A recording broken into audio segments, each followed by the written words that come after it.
Gracias por tu palabra, Señor. Gracias por tus bendiciones. Gracias. Te damos a ti la gloria y la honra, mi Señor Jesús. Gracias, Señor, porque tú estás siempre con tu pueblo, dispuesto a hablarle, a ministrarle, a bendecirlo. Nos postramos delante de tu altar en esta noche, Señor. Gracias por tu presencia, Señor Jesús. Gracias por tu fidelidad, Señor. A ti te daremos siempre la gloria y la honra, mi amado Jesús. En el nombre de Jesús.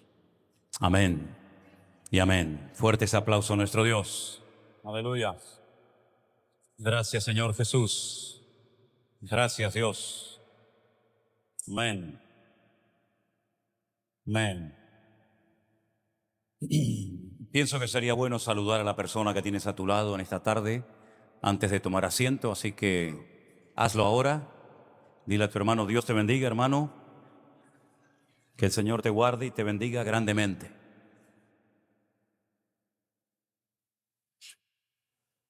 Gracias, Señor Jesús. Te alabamos, Señor.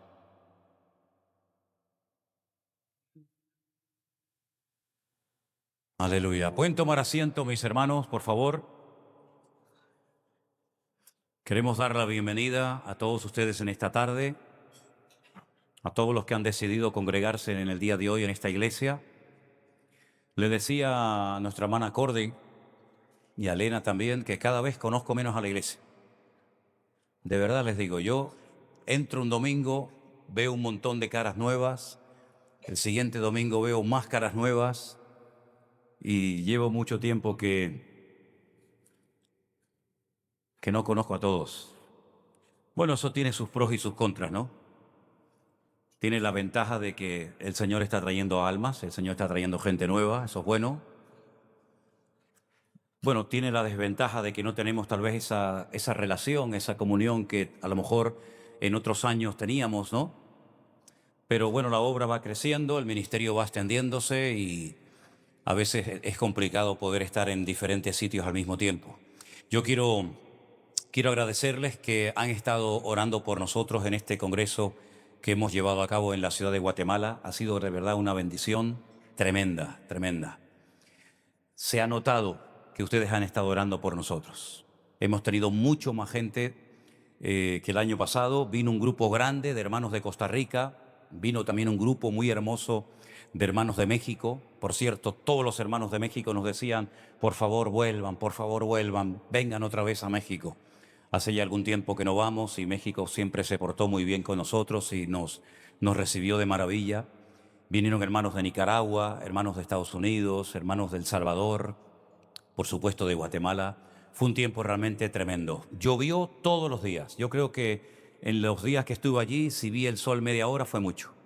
Pero llover, ¿eh? No como llueve en Tenerife que dicen: alerta, mañana los niños no vayan al colegio. Se suspenden las clases y después dice: esto es una birria de lluvia, ¿esto qué lluvia es esta, no? Allí cuando llueve, llueve. Y era algo, pero hermanos, tremendo. Un día tuve que coger los sillones de la casa donde me estaba quedando, ponerlos en la ventana, en la puerta de cristal, porque era tanto el viento que movía la puerta, se metía todo el agua por abajo. Yo estaba en un piso 14 y aquello se movía que yo decía: Dios mío, hasta aquí hemos llegado, ¿eh? Así que llovió muchísimo, pero gracias al Señor en ningún momento la lluvia afectó las actividades, porque o llovía antes o después de los cultos. Tuvimos un día un culto de bautismos al aire libre y saliendo de la piscina que nos habían preparado para los bautismos, empezó a caer 4 gotitas y le dije a los hermanos: hermano, yo ya estoy mojado, me da igual seguir mojándome, pero salgan corriendo porque creo que va a llover fuerte. Hermano, llovió de tal manera. Yo en mi vida había visto llover tanto. Pero bueno, gracias al Señor todo salió muy bien. El ambiente, que es lo principal, extraordinario. El sitio muy bueno. La asistencia, el amor entre todos los colaboradores. La verdad es que vinimos muy contentos, muy bendecidos. Y les agradezco de verdad que hayan estado orando por nosotros. Retransmitimos lo que pudimos porque a veces la señal de internet no era todo lo bueno que nos hubiera gustado, pero ustedes pudieron ver algunas cosas del Congreso y estoy muy agradecido por haberme dado el Señor la oportunidad, por segundo año consecutivo, de ir a ese hermoso país que siempre, siempre nos reciben tan bien. Quiero decirles que es el único país del mundo donde en todas las emisoras de radio del país y en la emisora de televisión que más audiencia tiene, estamos saliendo todos los días de lunes a viernes con los devocionales, con programas que hacemos todos los días. Y ayer me mandaron un mensaje tremendo. Hay una hermana, hay varias hermanas que están costeando todo lo que es los programas de radio y de televisión cada día. Y ha habido un cambio. Resulta de que ahora está la Copa América. Aquí tenemos la Eurocopa, en América tienen la Copa de América. Y entonces termina una telenovela muy seguida por la audiencia. A continuación sale el devocional y nada más terminar el devocional empieza la Copa América. Es decir, que estamos en el momento de máxima audiencia, cuando todo el mundo está pendiente del partido de fútbol. Primeramente se tienen que comer el devocional y luego ven el partido. Me imagino que más de uno dirá, a ver si quitan al pesado este ya de una vez y nos ponen el partido, ¿no? Pero la verdad es que es una bendición estar todos los días en todas las emisoras de radio de seculares, porque no hemos querido, bueno, aunque algunas no nos dejaron, ¿no? Pero no hemos querido estar en emisoras cristianas, sino en emisoras seculares, que es donde realmente están almas nuevas y queremos impactarles con la palabra, y en un canal de televisión que lo ve muchísima, muchísima gente. Todos los directores de esas emisoras de radio y el director de esa emisora de televisión vino un día a saludarme, a hablarme y tal, y fue un tiempo, la verdad, que muy, muy bonito. Armando también me acompañó, creo que él también disfrutó muchísimo, y estoy muy contento, ya digo, de haber podido estar por segundo año consecutivo en Guatemala. Dentro de unos días tendremos otro congreso en Holanda. El próximo domingo estamos predicando en nuestra iglesia en Alicante y viajamos desde Alicante hasta Holanda. Vamos a hacer más de 5.500 kilómetros por carretera, porque estaremos viernes, sábado y domingo también predicando en Holanda la palabra del Señor. Y yo soy el primer sorprendido de que no me canso o me canso poco. Bueno, me canso sí, ¿no? Pero me canso poco, y eso no es natural, eso es sobrenatural. Y eso es la evidencia de que hay un montón de gente que está orando por uno para que el Señor le dé palabra y fortaleza y nos cuide. Quiero también decir que mañana lunes, nuestro hermano Jesús, que es el que está ahí de pie siempre controlando los aires para que no se vaya la corriente, y nuestro hermano Edison, que estaba por dónde, estaba por allá atrás, allí. Es que vi un pelado, pero es el otro pelado, el otro descapotable. Ellos dos salen mañana para Alicante. Ellos van a estar toda una semana en Alicante. Se está trabajando muchísimo, muchísimo en la finca. Hay un grupo de hermanos que están trabajando muy duro, pintando, arreglando. Ya se han montado muchísimas literas. Yo de vez en cuando le mando fotografías al canal de WhatsApp de la iglesia para que ustedes lo vean. Jorge sigue estando allí, así que él está bien, Sonia, él está bien. Ya viene el día 25, ellos dos van para allá y cuando ellos regresen, Jorge vuelve para allá. Así es que oremos para que todo vaya bien. Yo pienso que en unos cuantos meses la finca ya tiene que estar a punto para comenzar a hacer retiros, campamentos y todas las actividades que para eso se compró, ¿no? Decirles que Anderson y Alberto están en este momento en Madrid. Ellos están desde el fin de semana predicando allí la palabra. Tenemos un grupo precioso, precioso de hermanos que ya no caben en el salón de hotel que ya hemos alquilado en varias ocasiones y ahora tenemos que alquilar otro. Así es que Marcos creo que este mes también está viajando o está allí. La semana que viene viaja Marcos para Bruselas para atender a los hermanos, el grupo precioso que tenemos allí. Nuestro hermano Jeremías estará viajando dentro de muy poco tiempo, también lo estamos mandando para Colombia, para el aniversario de la iglesia en Tierra Alta. En fin, hermanos, sigan orando por nosotros para que el Señor nos dé sabiduría, fortaleza y gracia para poder atender todos los lugares que el Señor nos está permitiendo abrir y ayudar, ¿no? Me han pasado una lista, pero yo creo, me parece a mí que no está completa. Son una lista de personas que están esta tarde de visita en la iglesia por primera vez. Rebeca, ¿quién es Rebeca? ¿Eres tú? De Tenerife, ¿sí? Y vienes acompañada de ¿quién? De Sandra, de Colombia. ¿Es la primera vez que estáis las dos? ¿Sí? Ahora al final les damos un aplauso de bienvenida, ¿vale? Entonces, Rebeca y Sandra, me dijiste. Juan José, de Estados Unidos, ¿es usted? ¿Con su esposa? María de Los Ángeles. Bueno, me dijo mi esposa Elena que ustedes fueron durante años miembros de la iglesia del pastor David Pena, que es el tío de Elena en Orlando, en la iglesia de Orlando. Yo no sé si ustedes estaban cuando nosotros hace años fuimos a predicar allí, no lo sé, pero sea como sea, estamos muy contentos de que conozcan al tío de Elena, que ya está jubilado. Creo que él ya tiene 93 años. Que los gallegos no se mueren nunca, tienen la vida eterna. Los gallegos no se mueren nunca. Tú ves una fotografía y dices, pero si está aquí y allí, no se mueren nunca los gallegos. Él ya tiene 93, exactamente igual que mi suegra. ¿Se acuerdan ustedes cuando Esperanza venía a la iglesia y decía, bueno, hermanos, ya me despido de ustedes? Tal vez este es el último año que nos veamos. Así lleva 20 años. Le mandamos un saludo a Esperanza, que seguramente estará viendo el culto ahora. Y es que el Señor les da una fortaleza increíble, ¿eh? Ya me gustaría a mí llegar a los 93 años y seguir predicando la palabra, ¿no? Espero que así sea, ¿no? Bueno, ¿hay más gente que está de visita esta tarde en la iglesia por primera vez? ¿O es que el que está de visita soy yo? Me da la impresión de que estoy de visita yo.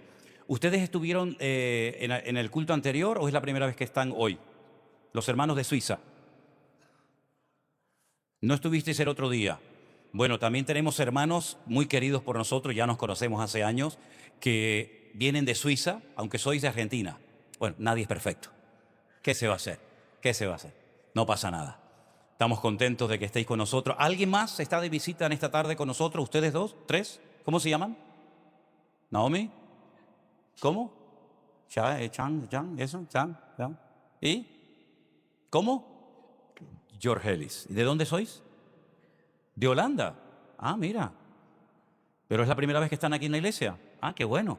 Pero hablan español, no holandés, ¿no? Sí. Qué bueno. Bueno, ¿hay alguien más que está de visita o ya han estado anteriormente? Le damos un aplauso a todos en el nombre del Señor. Dios os bendiga. Gracias.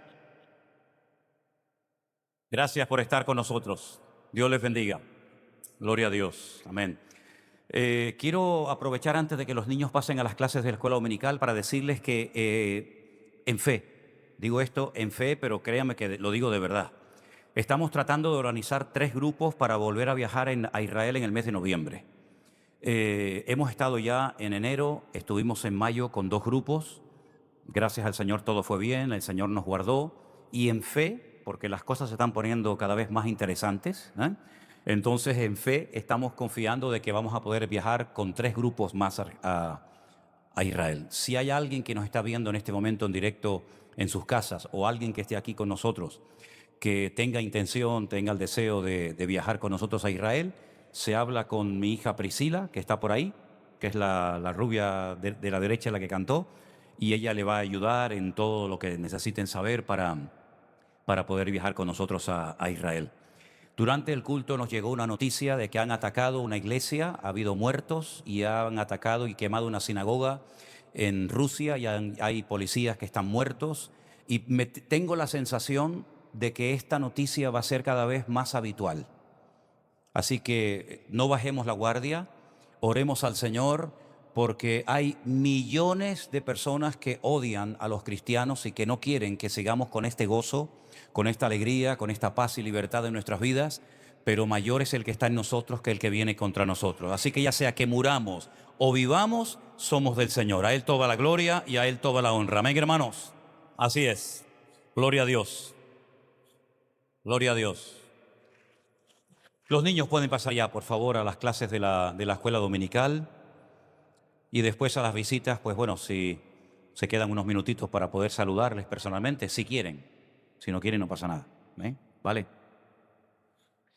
Aleluya. ¿Se oye bien allá afuera? ¿Se oye bien? ¿Sí? Bueno. Yo les dije hace tiempo que me ha llamado tremendamente la atención que hay en la Biblia 3 libros que empiezan exactamente igual. El versículo 1 de esos 3 libros que vamos a analizar en esta tarde empiezan exactamente con las mismas palabras. Vayejía Jereimot, en hebreo. Vamos a leerlos, pero antes vamos a orar y pedir la bendición del Señor para esta palabra que vamos a compartir en el día de hoy. Oramos. Señor, te damos muchas gracias por este privilegio de escudriñar tu palabra, de estudiar las Sagradas Escrituras. Pedimos, Señor, que nos des la sabiduría y la gracia para poder compartirla Y Señor, que estemos atentos y nuestros corazones estén abiertos para que tú puedas hablar a nuestras vidas y aprender todo lo que tengamos que aprender, recibir lo que tengamos que recibir y comenzar una semana más de victoria y de bendición, Señor. Bendice a todos a nuestros hermanos que están en sus hogares, en las iglesias, en diferentes partes del mundo, siguiendo en directo la retransmisión de este culto. Gracias, Señor, por todos los hermanos que en este momento están atentos a recibir la palabra tuya. Pedimos tu bendición en el nombre de Jesús. Amén y amén. Esos tres libros que comienzan exactamente igual son el libro de Josué, el libro de Jueces y el libro de Segunda de Samuel. Presten atención. Josué 1:1 dice: aconteció después de la muerte de Moisés, siervo del Señor, que el Señor le habló a Josué, hijo de Nun, servidor de Moisés, diciendo. Fijaros las primeras palabras: aconteció después de la muerte, en este caso, de Moisés. Si vienen a Jueces 1:1, dice: aconteció después de la muerte de Josué que los hijos de Israel consultaron al Señor diciendo, etcétera, etcétera. Exactamente las mismas palabras. Aconteció después de la muerte, en este caso, de Josué. Y el tercer libro que comienza exactamente igual que los dos anteriores es Segunda de Samuel 1:1, que dice: aconteció después de la muerte de Saúl que, vuelto David de la derrota de los amalecitas, estuvo 2 días en Siglat. A mí de verdad que me ha llamado la atención que 3 libros diferentes de la Biblia empiecen exactamente con las mismas palabras: aconteció después de la muerte. Yo nunca he hecho una lista de todas las personas que mencionan en la Biblia su muerte, pero pienso que sería una tarea ardua e interesante ver todas las personas que en la Biblia se menciona su muerte, la edad que tenían al morir, de qué murieron, etcétera, etcétera. El primer personaje que menciona el libro de de Josué, que murió, fue Moisés. Moisés es un personaje que tenemos mucha información acerca de él. Y como he dicho también en otras ocasiones, su vida la podemos dividir en 3 grandes sesiones: 40, 40 y 40. Total, 160, ¿no? Voy a decir de vez en cuando alguna burrada para ver si ustedes se dan cuenta. Y no se acostumbran a decir a todo amén, ¿de acuerdo? Muy bien. Los primeros 40 años de la vida de Moisés los pasó en Egipto. Él fue un niño que tenía que haber muerto porque el edicto del faraón era que a todos los niños los tenían que lanzar vivos al río Nilo.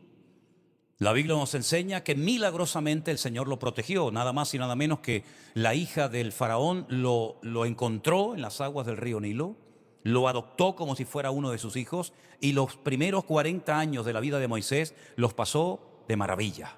Mientras su pueblo era oprimido, mientras su pueblo era castigado como esclavos en Egipto, él vivió como un auténtico príncipe. No le faltó comida, no le faltó buena ropa, tuvo una buena educación, etcétera, etcétera. A los 40 años toma una decisión extraña. Dice que él salió a pasear un día por las calles de Egipto y vio a un egipcio que estaba golpeando a un hebreo. Él se levanta y todos conocemos el resto de la historia. Finalmente, después de estos 2 días en los que tuvo que separar a varias personas, tiene que huir al desierto 40 años porque, forcejeando con el egipcio, dice que le quitó la vida y lo mató. Y los siguientes 40 años de la vida de Moisés son en el desierto. Una vida diferente, una etapa nueva en su vida. Pasa de ser, por así decirlo, un príncipe con todos los, las cosas cubiertas, toda la comida, la ropa, etcétera. Pasa a convertirse en un pastor de ovejas. Ovejas que ni siquiera eran de él. Porque dice la Biblia que conoció a un tal Jetro, que tenía una de sus hijas que se casó con ella, y la palabra de Dios nos dice que él se dedicaba a cuidar, a pastorear las ovejas de Jetro. A los 80 años tiene un encuentro con Dios, tiene una visión que le cambió la vida. El Señor se le presenta y le dice que tiene que volver a Egipto a sacar a su pueblo de la esclavitud. Aunque él fue criado como un egipcio, realmente él no era egipcio, él era un hebreo. Y tenía que sacar al pueblo de la esclavitud y llevarlo a otro país llamado Canaán, o la tierra prometida, la tierra que fluye leche y miel. Él conocía perfectamente como la palma de su mano ese desierto porque había estado en él 40 años. La tercera etapa de la vida de Moisés fue pastoreando al pueblo que sacó de la esclavitud en Egipto. Lo llevó desde Egipto hasta la misma frontera de la tierra prometida por el este, ¿verdad? No entraron por el sur, sino por el este. Y dice la palabra de Dios que aunque su anhelo era entrar y disfrutar de ese país, de esa tierra prometida, el Señor le dijo que no iba a entrar. Desde la parte de Israel se puede ver el monte Nebo, que es el monte donde murió Moisés, y Dios dice que lo enterró. Él observó toda la tierra prometida, lo cual es un milagro, porque desde allí no se puede ver toda la tierra, pero Dios le permitió verla, pero no tomar posesión de ella. Y allí muere Moisés y ahí se acaba su historia. No hubo jamás en la historia un hombre que hiciera tantos milagros y fuera de un impacto, de una influencia tan tremenda como la vida de Moisés en el pueblo de Israel. Él estuvo 40 días orando y ayunando una primera vez y otros 40 días, en una segunda ocasión, recibiendo la revelación de los primeros 5 libros de la Biblia. Él no se lo inventó, Dios le contó desde el Génesis 1:1 hasta la última palabra de Deuteronomio, y esos 5 libros se conocen como la Torá o como la ley. Todo eso se lo fue dictando y se lo fue mostrando el Señor.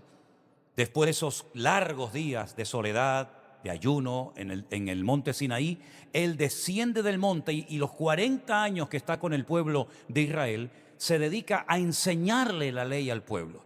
613 mandamientos para los agricultores, para los soldados, para las mujeres, para los, sacerdotes. Absolutamente todo el mundo tenía algún mandamiento o varios mandamientos que cumplir.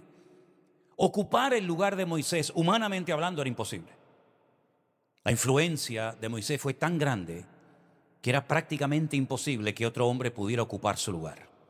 La influencia de Moisés perdura hasta el día de hoy, realmente.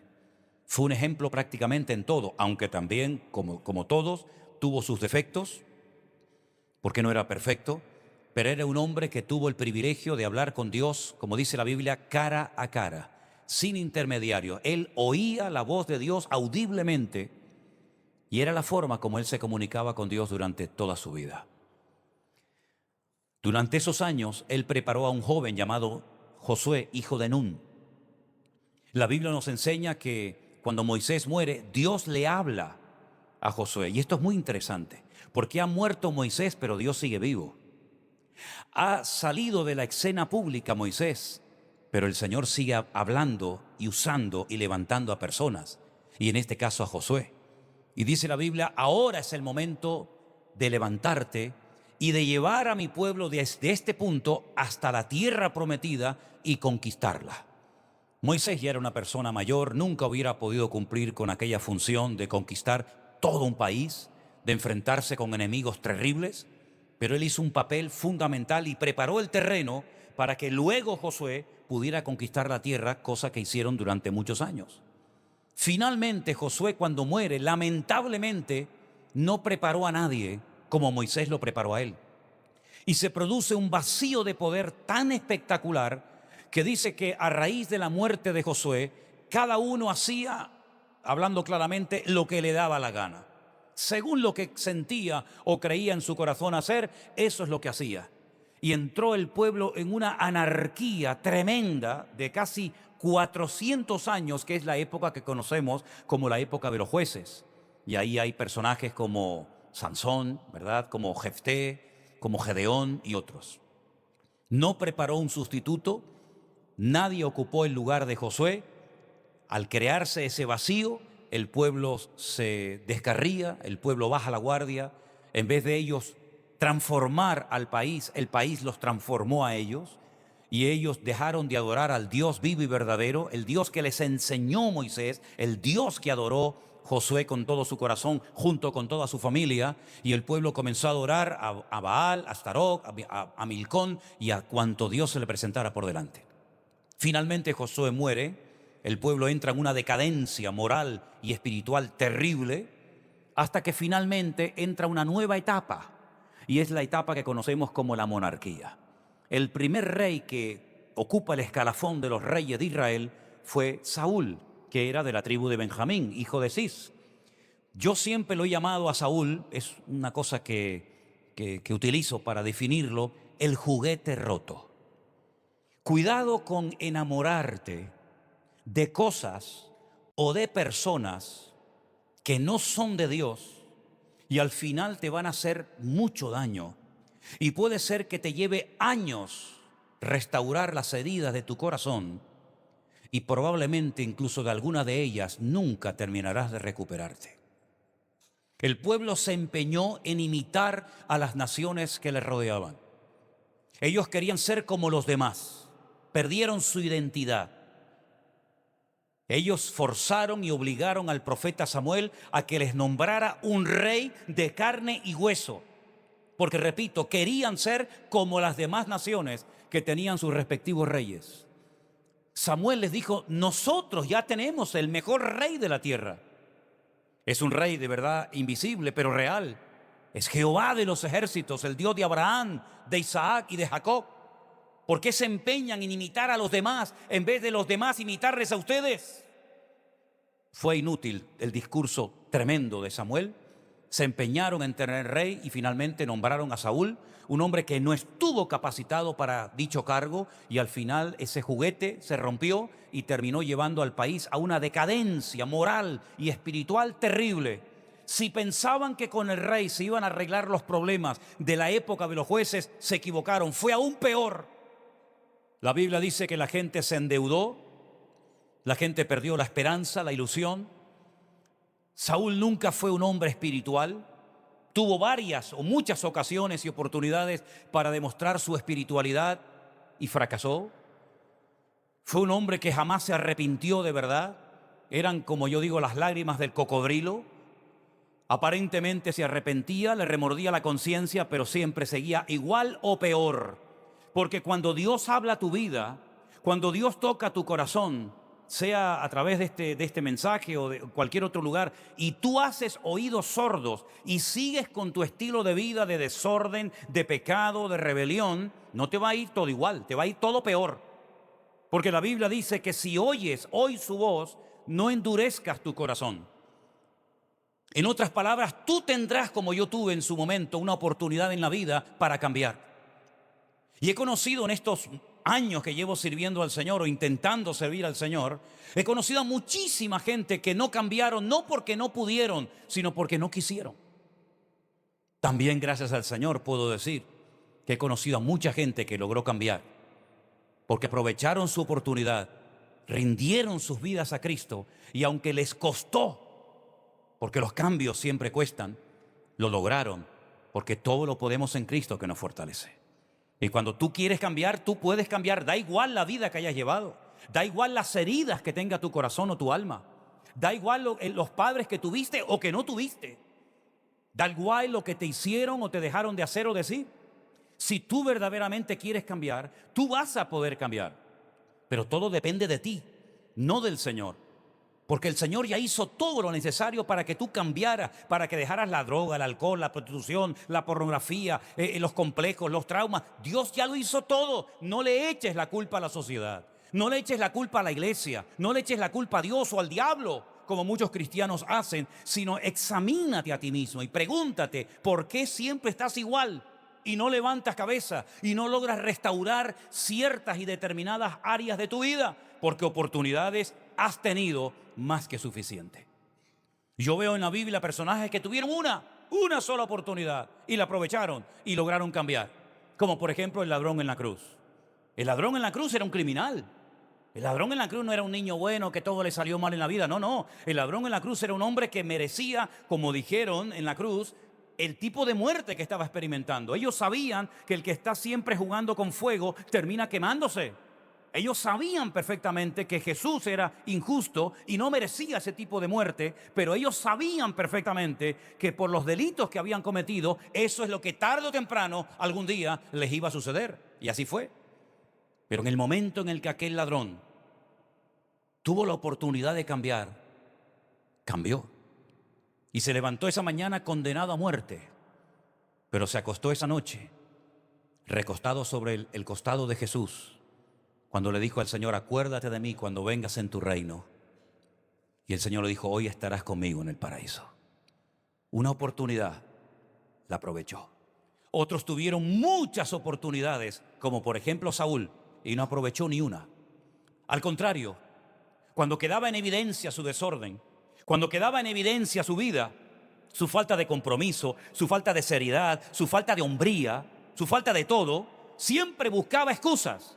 Es que el pueblo, es que es que el otro, pero nunca era capaz de decir, como David dijo en varias ocasiones, sí, yo he pecado.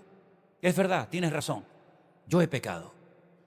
Yo lo he hecho mal y pido perdón y el Señor lo cambió. Beba, hermano, esa es agua bendita. Quédeselo ya, quédesela. ¿Se da cuenta cómo no es ginebra, como algunos han dicho? Una vez escribió una: al puro todas las cosas son puras, dice. Al impío o al inmundo, es que el pastor debe tomar ginebra para animarse en el culto. No. Agüita, H2O, amigo. Amén. Al final terminó también muriendo Saúl. ¿Y saben qué? Hay personas que para lo que están haciendo, mejor que cuanto antes se vayan, mejor. Mejor para todos. Fue un alivio para Israel que Saúl desapareciera de la escena política. Porque cuando un político se deja usar por la mano de Dios, aunque no sea perfecto y aunque no estemos tal vez 100% de acuerdo con todas las cosas que dice o con todo lo que hace, pero cuando una persona quiere que Dios lo use y lo bendiga, Dios lo va a hacer. Yo acabo de estar en Guatemala y también en El Salvador. Hemos estado en esos dos países. Hermanos queridos, El Salvador hasta el otro día era uno de los países más peligrosos del mundo, donde había miles y miles y miles de personas cuyo objetivo, cuyo juego favorito era salir a hacer daño y a hacer todas las barbaridades que hicieron durante mucho tiempo. Se ha levantado un hombre en ese país que le ha pedido ayuda a Dios y ha hecho una limpieza y ha puesto el país en orden de tal manera que en cuanto usted aterriza en ese aeropuerto de El Salvador, que dicho sea de paso, es una belleza, es una preciosidad de aeropuerto, parece usted que está en cualquier país del mundo, ¿verdad? Pues se nota una diferencia, una calma y una paz.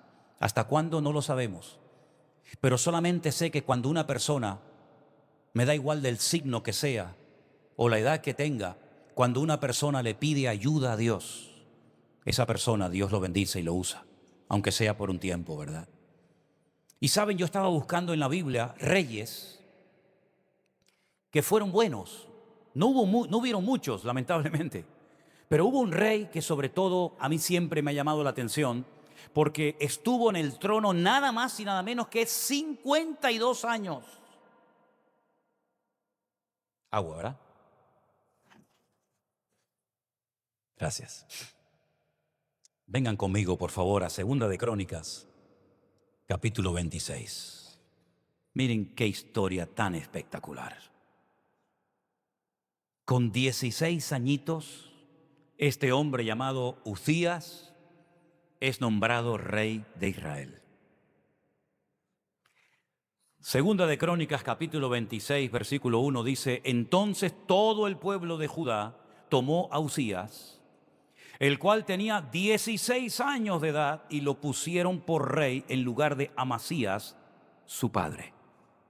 Todo lo que usted va a leer a continuación es maravilloso. Miren, yo he subrayado algunas expresiones, como por ejemplo, versículo 4, hizo lo recto ante los ojos del Señor. Versículo 5, persistió en buscar a Dios en los días de Zacarías. Versículo 7, Dios le dio ayuda contra los filisteos y contra los árabes que habitaban en Jurbaal y contra los amonitas. Versículo 8 al final dice, porque se había hecho altamente poderoso. El versículo 15, la segunda parte dice, y su fama se extendió lejos porque fue ayudado maravillosamente hasta hacerse poderoso. Qué bonito es cuando Dios bendice y usa a una persona. Amén, hermanos. Tenemos que gozarnos en la bendición de otras personas. No tenemos que tener ningún tipo de envidia ni de celos, sino todo lo contrario. Gozarnos con el que se goza, reír con el que ríe, sufrir con el que sufre y llorar con el que llora. Y cuando Dios está usando a una persona, a una iglesia, a un ministerio, da igual quien sea, decimos gracias, Señor, porque vemos que es una persona que está siendo instrumento útil en tus manos y tú le estás abriendo puertas y lo estás prosperando y lo estás bendiciendo. Y así fue Usías, 52 años en el trono. Yo no creo equivocarme al decir lo que voy a decir ahora, pero creo que nunca hubo un rey que estuviera tanto tiempo sentado en el trono como Usías. Un rey próspero, un rey en todos los sentidos bendecido, pero, ¿se acuerdan ustedes cuando hace años yo prediqué un mensaje que dije, vamos a ver los peros de la Biblia? Has sufrido, has tenido paciencia, has probado a los que se dicen ser apóstoles, pero tengo contra ti que has dejado tu primer amor. Hay tantos peros en la Biblia, espero que en nuestra vida cada vez haya menos peros. Amén, hermanos. Dice en el versículo 16, mas cuando ya era fuerte, no cuando empezó, no cuando era un desconocido, sino cuando ya era fuerte, cuando era poderoso, su corazón se enalteció para su ruina. Qué tristeza, ¿verdad, hermanos? Qué triste. Que Dios nos guarde, que Dios nos libre. Porque se rebeló contra Jehová su Dios, entrando en el templo de Dios para quemar incienso en el altar de incienso. Y entró tras él el sacerdote Azarías, y con él 80 sacerdotes de Dios, varones valientes. Verso 18. Y se pusieron contra el rey Usías y le dijeron, no te corresponde a ti, oh Usías, quemar incienso al Señor, sino a los sacerdotes, hijos de Aarón, que son consagrados para quemarlo. Sal del santuario porque has prevaricado y no te será para gloria delante del Señor tu Dios. 80 personas llamándole la atención, no uno ni dos, 80 hombres de Dios, sacerdotes del Dios Altísimo. Por un oído le entró y por otro le salió la amonestación. Si oyereis hoy su voz, ¿qué dice el texto? No endurezcáis vuestros corazones. En vez de reconocer que estaba haciendo algo incorrecto, que estaba ocupando un lugar que no le correspondía, en vez de pedir perdón, arrepentirse y humillarse, hizo todo lo contrario. Miren lo que hace. Usías, teniendo el incensario en la mano para ofrecer incienso, se llenó de ira, y en su ira contra los sacerdotes, la lepra le brotó en la frente, delante de los sacerdotes en la casa de Dios, junto al altar del incienso.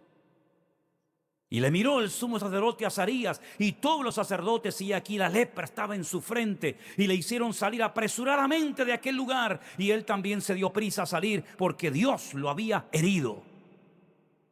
Así el rey Usías, escuche, fue leproso hasta el día de su muerte.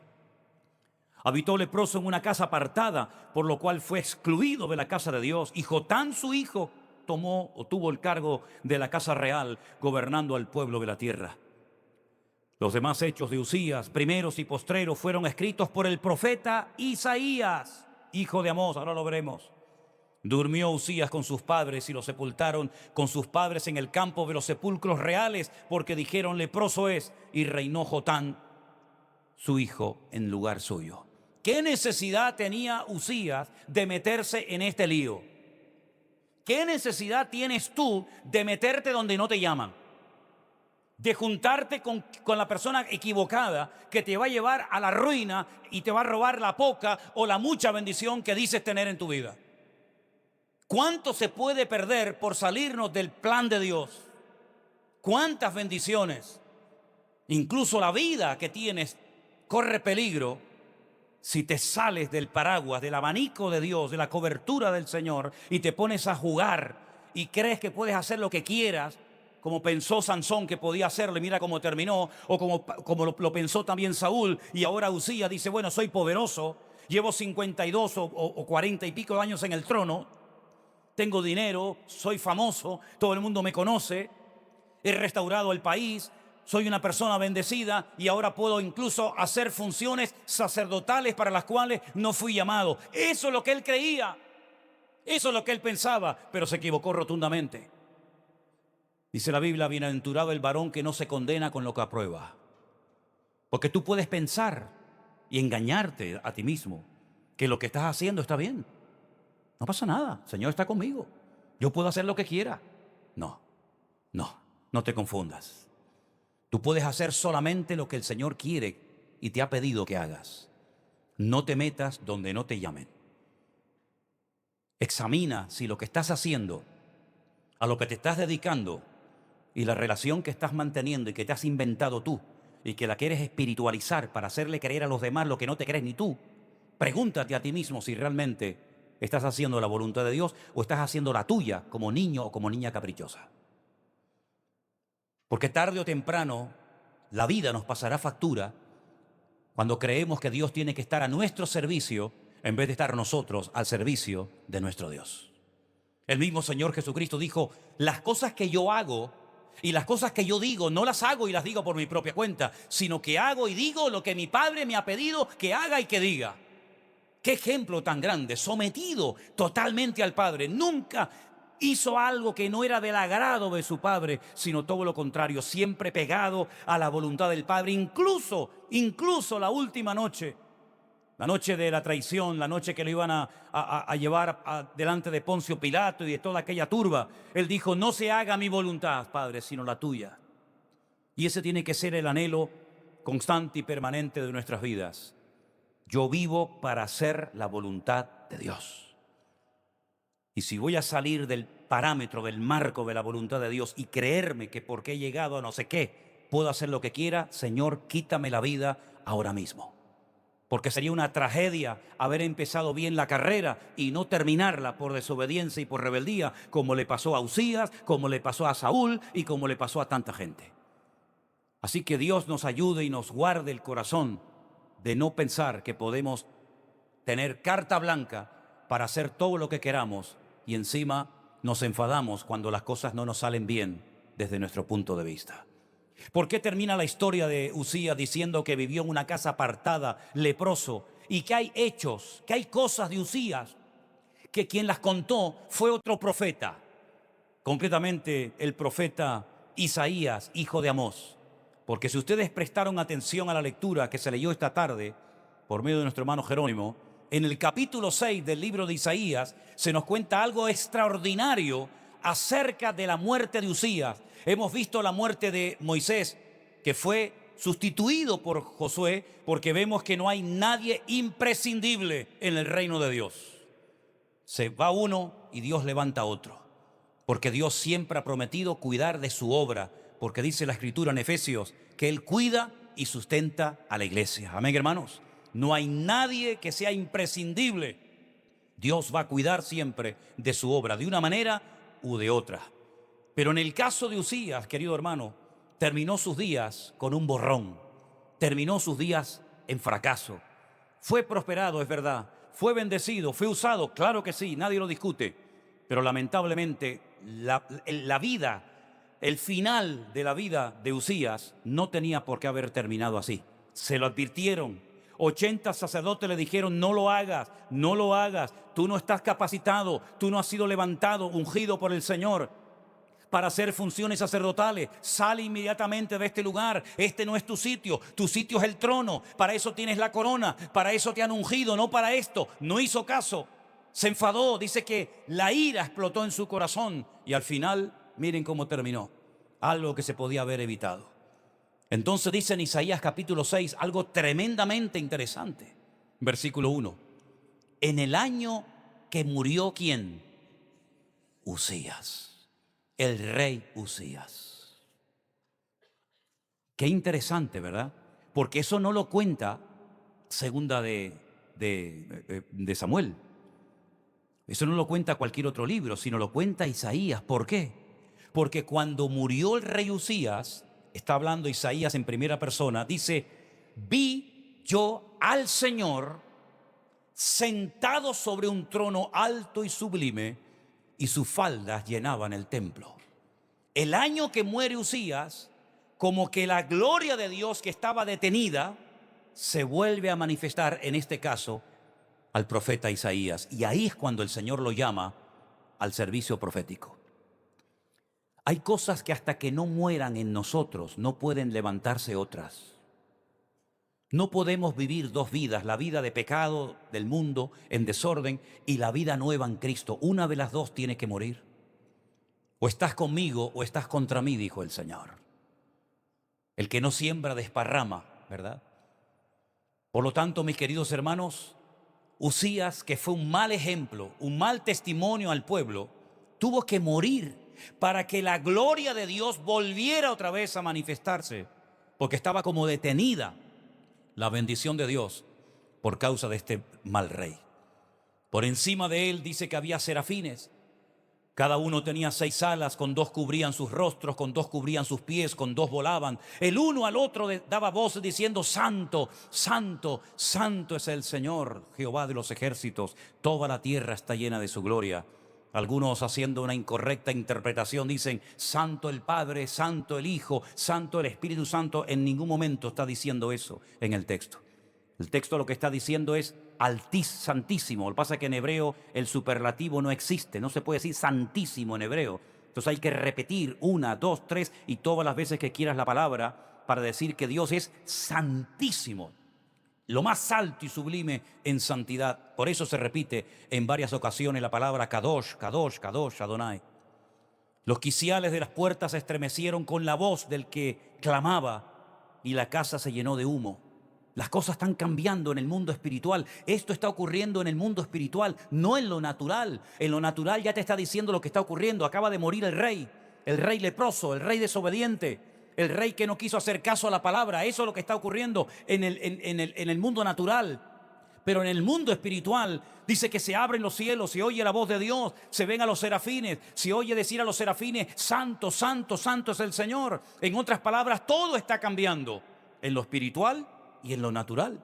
Y entonces es cuando Isaías dice aquello de: ay de mí que soy muerto, porque siendo hombre inmundo de labios y habitando en medio de un pueblo que tiene labios inmundos, han visto mis ojos al Rey, al Señor de los ejércitos. En otras palabras, le viene una convicción de pecado porque la gloria del Señor se está manifestando en su vida. Cuando uno vive cerca del corazón de Dios, uno tiene temor de Dios. Cuando una persona vive lejos del corazón del Señor, pierde el respeto a Dios, pierde la sensibilidad espiritual, no tiene ningún temor de criticar, de murmurar, de hablar mal de este, de hablar mal del otro, porque no hay en él, no hay en ella temor de Dios. Cree que su boca es libre para decir todo lo que quiera y se confunde. Mira a Isaías, un tremendo hombre de Dios, que él no dice: ay de los demás, sino dice: ay de mí. Porque él se da cuenta de que él no está al nivel que el Señor le está mostrando su santidad. Y entonces dice que ahí es donde el Señor lo llama, ahí es donde el Señor lo comisiona. Pero lo importante de todo esto es que hasta que no murió el rey Usías, Isaías no vio la gloria del Señor en su vida. Bueno, dejamos ahora a Isaías y ahora te pregunto a ti: ¿cómo está tu relación con el Señor? Porque si tuvo que morir el rey Usías para que él viera la gloria de Dios, ¿qué es lo que tiene hoy que morir en ti para que la gloria y el poder de Dios se manifieste en tu familia? Mientras algunas cosas estén vivas, probablemente la gloria del Señor, la presencia del Señor, no se manifestará en tu vida. No vivas de cultos. Ay, hoy me sentí bien. Hoy el Señor habló a mi corazón, pero dentro de media hora sales igual y haces lo mismo y vas al mismo lugar con la misma gente de hace una hora. Eso no es un cambio. Eso es simplemente un parche, llámalo como quieras. Hasta que no muera ese rey en tu vida, hasta que no muera ese algo o alguien que domina tus emociones, que controla tu tiempo, que controla tus pensamientos, que dirige tu agenda, tú no verás la manifestación del poder de Dios en tu vida. ¿Y sabes lo que pasa? Que nadie quiere morir. Nadie quiere morir a sí mismo. Pero el apóstol Pablo llegó a decir y descubrió este principio fundamental para una vida cristiana victoriosa: ya no vivo yo, mas vive Cristo en mí. Para que verdaderamente el Señor pueda manifestarse en tu vida, tú tienes que morir a ti mismo. Y morir a uno mismo significa que ya no tengo planes ni agenda personal, sino que ahora me dejo dirigir por Él, porque la voluntad de mi Dios he descubierto hace mucho tiempo que es santa, es agradable, es perfecta y no le falta absolutamente nada. Que yo me puedo equivocar comprando, vendiendo, yendo a un sitio o a otro, pero que la voluntad de Dios, si la acato y la llevo hasta las últimas consecuencias en mi vida, va a transformar mi vida, pero para bien, porque hay gente que cambia, pero para peor. Pero el Señor quiere cambios positivos y cambios buenos y espirituales en tu vida. ¿O es que Saúl no quería al Señor lo mejor para su vida? Claro, pero él no lo quiso. Él le dio la espalda al Señor. Y dice la Biblia que cuando le damos la espalda a Dios, clamaremos y Él no nos escuchará. Gritaremos y Él no abrirá la puerta. ¿Por qué? Porque desperdiciamos las oportunidades que tuvimos en su momento. Saúl no tenía por qué haber terminado así. Todos sabemos cómo terminó. Usías no tenía por qué haber terminado así. Es una tristeza, de verdad, leer un hombre tan usado, tan bendecido y verlo viviendo ahí solitario, leproso, como un perro allí abandonado en una casa, esperando un día y otro día, sin cambio, ¿verdad? Ahora mi pregunta es, ¿se arrepintió Usías? Porque oye, Usías conocía al Señor. Usías tenía profetas y sacerdotes alrededor de él. Usías podía haber dicho, he pecado. Orad por mí, me arrepiento, ¿qué tengo que hacer? Ayuno. No hubo un rey terrible que cuando se le dijo, prepárate porque vas a morir. ¿Saben de lo que le estoy diciendo, verdad? No hubo ese rey que se humilló delante del Señor y el Señor le dice a Elías, date la vuelta y dile que por cuanto se ha humillado, le alargo la vida. Así que mis queridos hermanos, no termines mal pudiendo terminar tu vida en victoria. Pero para poder terminar tu vida en bendición, tienes ya que vivir en bendición todos los días de tu vida. Cierra tus ojos en esta noche y pregúntate, ¿qué tiene que morir en mí para que surja un renuevo espiritual en mi vida? ¿Sabes lo que lo cambia todo? El arrepentimiento. Cuando hay un genuino arrepentimiento en el corazón, hay un genuino cambio en tu vida. Cuando llegamos al punto que llegó el profeta Isaías, ¡ay de mí! Ahí es cuando empieza el cambio. Ahí es cuando empieza la restauración. Y ahí es cuando se abren las puertas del cielo para que vivas cada día tu vida en la gloria del Señor. Basta ya de echarle la culpa a los demás de tu pobreza y de tu miseria espiritual. Basta ya de echarle la culpa a este, al otro, a fulano, a mengano. Mire, basta ya de esa vida infantil donde te ha llevado a un estancamiento espiritual terrible. Y Dios no te ha transformado la vida para que tú termines tus días amargado, solitario como Usías y leproso en el alma. Porque la peor lepra que hay es la del alma.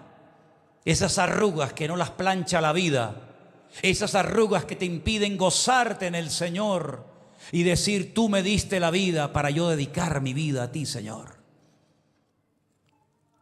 Dile al Señor que te dé una nueva oportunidad, que te levante y Él lo volverá a hacer, porque Dios es bueno y para siempre su misericordia. Aleluya.